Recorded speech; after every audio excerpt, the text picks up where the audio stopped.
और अगली बड़ी खबर है, राजधानी जयपुर से 123.8 ग्राम एमडी ड्रग्स के साथ एक युवती को गिरफ्तार किया गया है मणिपाल यूनिवर्सिटी के पास।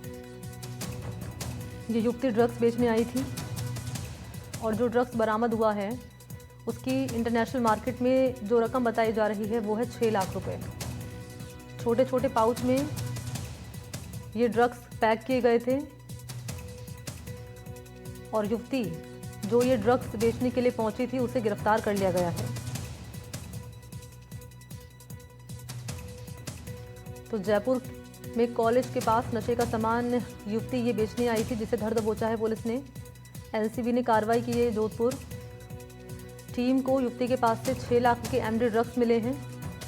महिला यूनिवर्सिटी कैंपस के पास एमडी ड्रग्स बेचने की फिराक में थी ये। एनसीबी के जोनल डायरेक्टर हैं घनश्याम सोनी बता रहे हैं कि पूरी कार्रवाई जयपुर में मणिपाल यूनिवर्सिटी के आसपास की है। यहीं पर सूचना मिली थी उन्हें तस्करी और बिक्री दोनों की। टीम ने 1 दिसंबर की देर रात इस ऑपरेशन को अंजाम दिया है। महिला को पकड़ लिया गया है।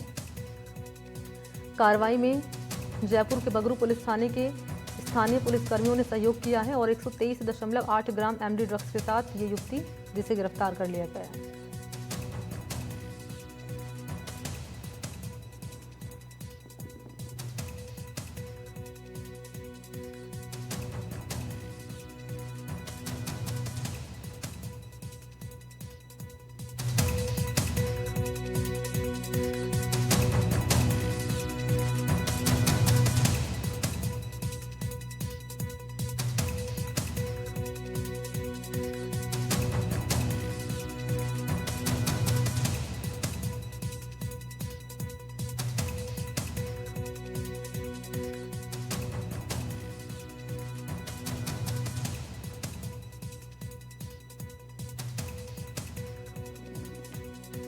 और इसी पर मेरे साथ ज़्यादा जानकारी लिए अरुण हर्ष इस वक्त मौजूद हैं।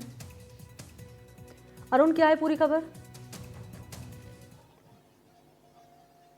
देखिए, अगर बात की जाए जिस तरह से केंद्र सरकार और राज्य सरकार ने ड्रग्स की बढ़ती युवाओं में लत को लेकर एक रोड मैप बनाया है और उसी कड़ी में कह सकते हैं जो प्रतिष्ठित संस्थान है जोधपुर की अगर बात कर ली जाए एनएलयू और जो बड़े नागौर रोड पर जो बड़े बड़े इंस्टीट्यूट है उसके बाद ड्रग्स बेचने वालों को पिछले दिनों पकड़ा था। और अब बात की जाए जयपुर मणिपाल यूनिवर्सिटी के बाद एक महिला को पकड़ा है। कह सकते हैं बड़ी कार्रवाई है एनसीबी की। लगातार जो एनसीबी और पुलिस जो है जॉइंट ऑपरेशन अब शुरू कर चुकी है। तो जो स्टूडेंट को जो नशे में धकेलने के लिए ये ड्रग्स माफिया जो नए नए लोगों को आके लाते हैं, पहले आपने देखा महिला जो तस्कर है ड्रग पैडलर उसको पकड़ा एनसीबी ने। अब फिलहाल कह सकते हैं कि बड़ी मात्रा में जो 130 ग्राम के करीब एमडी उनसे बरामद हुई है। और जो एनसीबी के जो डायरेक्टर है जॉइंट डायरेक्टर घनश्याम सोनी उनसे हमारी बात हुई तो उन्होंने कहा हम लोग एक मिशन के रूप में अब इसको चला रहे हैं और कोई भी हमें सूचना मिलेगी और जहां भी कॉलेजेज है स्कूल है पान के ढाबे है थड़ी है जहां पर ये ड्रग्स अगर बिकती हुई दिखाई देती है तो जो बेचने वाले हैं उन सब लोगों को हम लोग गिरफ्तार करने की और योजनाबद्ध तरीके से काम करें युवाओं को ड्रग्स से मुक्ति दिलाने के लिए। लेकिन कह सकते हैं लगातार जो है कॉलेजों के बाहर युवाओं को ड्रग्स देकर जो है ड्रग्स एडिक्ट बनाने की जो एक ड्रग माफिया द्वारा चल रहा है और लोग जो इसमें उलझते जा रहे हैं उसको बचाने के लिए एनसीबी और तमाम एजेंसियां जो मिलकर काम कर रही है उसी के नतीजा है कि मणिपाल यूनिवर्सिटी के बाहर है जो करीब 6 लाख रुपए की जो है ड्रग्स इस महिला से बरामद हुई जो पुड़िया बनाकर बेच रही थी और बड़ी कार्रवाई कह सकते हैं मणि। बिल्कुल बड़ी कार्रवाई कह सकते हैं। 123 ग्राम जो है एमडी ड्रग्स इसके पास से बरामद हुआ है। अरुण हर्ष, क्या इस युवती के ऊपर पहले भी इस तरह के आरोप लग चुके हैं?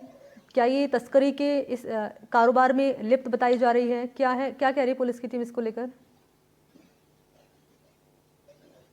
देखिए एनसीबी के डायरेक्टर और पुलिस जो ये बता रही है कभी इसके पूरे जो लिंक खंगालने का काम किया जा रहा है। महिला का जो ये कहां से लेकर आई थी और ये किसके जो ड्रग माफिया के अंडर में काम कर रही है तो इसकी सारी अब इंट्रोगेशन में सामने आएगी। लेकिन कह सकते हैं लंबे समय से जो कॉलेज के बाहर ड्रग्स बेचने की शिकायतें एनसीबी और पुलिस प्रशासन को मिल रही थी और यही कारण है कि अब जगह जगह जिस तरह से आप देखिए अगर बात की जाए पिछले दिनों जब जोधपुर में 850 किलो गांजा बरामद किया था वो भी जो है नागौर रोड पर जो तमाम यूनिवर्सिटीज है बड़ी बड़ी एनएलयू से लेके तमाम यूनिवर्सिटी आईआईटी है वहां के लड़कों को गांजा बेचा जाता था और जिस तरह से गांजा बेचा जा रहा था और 850 किलो बड़ी मात्रा होती है उसको जो पकड़ा और उसका मास्टरमाइंड है उसको भी पुलिस एनसीबी ने पकड़ लिया है और कह सकते हैं उसको रिमांड पर लिया है। तो बड़ी उपलब्धि एनसीबी लगातार जो कॉलेज और स्टूडेंट को जो ड्रग्स माफिया ड्रग्स बेचने का काम कर रहे हैं उसको रोकने की दिशा में काम कर रही है और यही कारण है कि लगातार एनसीबी के हाथ इस तरह के लोग चढ़ रहे हैं, पेडलर चढ़ रहे हैं। और अब इस महिला से पूछताछ के बाद में ये सारा खुलासा हो पाएगा कि इसको ये एमडी ड्रग्स कहाँ से मिली। लेकिन कह सकते हैं एनसीबी और जो पुलिस है अरुण उसकी बड़ी कार्रवाई है और साथ ही साथ जोधपुर में भी इन दिनों जो लगातार जी अरुण क्योंकि ये युवती यहाँ पर ड्रग्स बेचने की नियत से पहुंची थी, हालांकि नहीं बेच पाई, यहाँ पर हत्या चढ़ गए एनसीबी के, क्योंकि इससे ड्रग्स खरीदते होंगे यहाँ से, यहाँ के पढ़ने वाले स्टूडेंट, तभी यहाँ पर बेचने आई है ये। इसको लेकर जानकारी सामने हो पाई है क्या? उन लोगों के खिलाफ कोई एक्शन लिया गया है यूनिवर्सिटी में जो लोग स्टूडेंट पढ़ते हैं, छात्र छात्राएं? देखिए, राज्य सरकार और केंद्र सरकार ने एक योजना बनी है जो ड्रग्स एडिक्ट नए युवा है उनको रिहेबिलिटेशन करने के लिए जो है नशा मुक्ति केंद्रों में भर्ती कराने की बात की जा रही है। जिस तरह से ये महिला किसको बेच रही थी या उस कॉलेज में कौन है, अब वो कॉलेज प्रशासन से बातचीत कर उन लड़कों को चिन्हित करने का प्रयास किया जाएगा जो ड्रग्स एडिक्ट हो चुके हैं। क्योंकि एमडी ड्रग्स वाकई इतना खतरनाक ड्रग्स है जिसमें एक बार जो आदमी फंस जाता है उसका निकलना मुश्किल हो जाता है और वो फिर उसको लेने के लिए और उसको पाने के लिए घर में चोरी और बाहर लूट जैसी वारदातों को अंजाम देता। तो कह सकते हैं युवा पीढ़ी जो है भटक रही है, उसी को रोकने की दिशा में जो है ये कार्रवाई हो रही है। और यही कारण है कि अब का मिशन संकल्प के रूप में पूरे प्रदेश में एक अभियान चलाया जा रहा है जिसमें तमाम एजेंसियां, डॉक्टर्स है, एनजीओ है और पुलिस प्रशासन है और जो एनसीबी के जो अधिकारी है। तो कह सकते हैं पूरा कोऑर्डिनेशन फुल फॉर्म बना के मिशन संकल्प को शुरू किया गया है और उसी में ये कह सकते हैं कब आने वाले दिनों में और भी कई कार्यवाही देखने को मिलेगी। लगातार सुनने में आता था स्कूल कॉलेजेस के बाहर ड्रग्स बिका जाता है, लेकिन पहली बार इस तरह का हुआ जिस तरह से पिछले दिनों जोधपुर 850 किलो गांजा पकड़ा और इस बार जो है मणिपाल यूनिवर्सिटी के बाहर जो नामचीन जयपुर की यूनिवर्सिटी है उसके बाद जो है महिला को ड्रग्स बेचते पहले पकड़ लिया। तो कह सकते हैं बड़ी उपलब्धि जो है प्रशासन और जो एनसीबी की है। लेकिन आने वाले दिनों में और भी इस तरह के ऑपरेशन दिखाई देंगे और जो लड़के जो चिन्हित करेंगे कॉलेज से या आसपास के लोगों से पता लगाकर उन लड़कों को भी जो नशा मुक्ति केंद्र में भेजने के लिए सरकार अपनी तरफ से और प्रशासन अपनी तरफ से पहल करेगा। मणि, इसका नाम क्या बताया जा रहा है अरुण, और ये कहाँ की रहने वाली है?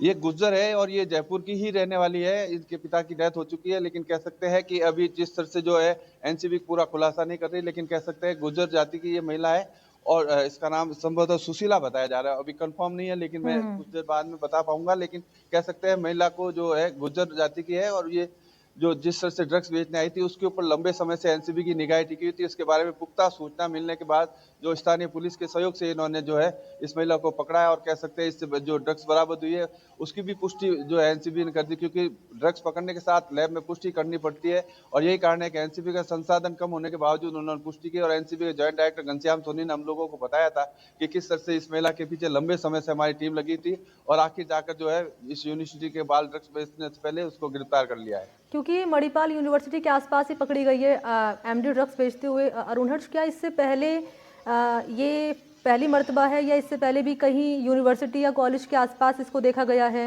वहाँ पर भी ड्रग्स बेचते हुए पकड़ी गई है? इसको लेकर पुलिस की टीम, एनसीबी के डायरेक्टर क्या बोल रहे हैं? देखिए, अगर बात की जाए तो इस महिला के ऊपर लंबे समय से नजर थी, यानी कि इसका मतलब सुरक्षा एजेंसियों के पास में एनसीबी और चाहे पुलिस के पास पूरी सूचना थी कि ये महिला जो है लंबे समय से कॉलेज के बाहर ड्रग्स बेच रही है। इसकी पुख्ता सूचना के साथ इसको रंगे हाथों पकड़ने के लिए जाल बिछाया गया था और यही कारण है कि जिस तरह से जाल बिछाया गया था उसके बाद में यह जो है एनसीबी की हत्या चढ़ी है और अब इससे कई खुलासे होने की उम्मीद है। कह सकते हैं जो महिला जिसका नाम कविता गुज्जर बताया जाता है उसको फिलहाल एनसीबी पूछताछ कर रही है और कह सकते हैं इसकी पूछताछ में और भी कई बड़े नाम आने की, क्योंकि इसके पास सिर्फ 6 लाख की एमडी बरामद हुई है, जबकि एमडी ड्रग्स जो आ रही है चाहे पड़ोसी देश से आ रही हो चाहे अगर राजस्थान में जगह जगह पिछले दिनों जिस तरह से लैब बनी हुई थी एमडी ड्रग्स बनाने की उसको नेस्तानाबूद किया था और अब लगातार जो है इसको पूरे नेटवर्क को तोड़ने की दिशा में राज्य सरकार और तमाम प्रशासन की एजेंसियां और एनजीओ डॉक्टर मिलकर काम कर रहे हैं। मिशन संकल्प के रूप में परसों से ये अभियान शुरू हुआ है जोधपुर में और प्रदेश में भी, लेकिन कह सकते हैं आने वाले दिनों में इसका परिणाम देखने को मिलेगा। जिस तरह से युवा भटकते जा रहे हैं उसको रोकने की दिशा में सरकार का भी ये बड़ा कदम है, साथ ही साथ लोगों को भी राहत देखने को मिल सकती है और जो युवा भटक रहे हैं उनको भी सही गाइडलाइन देने के लिए तमाम एजेंसियां जो काम कर रही है। मणि, ठीक है, शुक्रिया आपका अरुण हर्ष, तमाम जानकारी इस खबर से जुड़ी साझा करने के लिए। धन्यवाद आपका।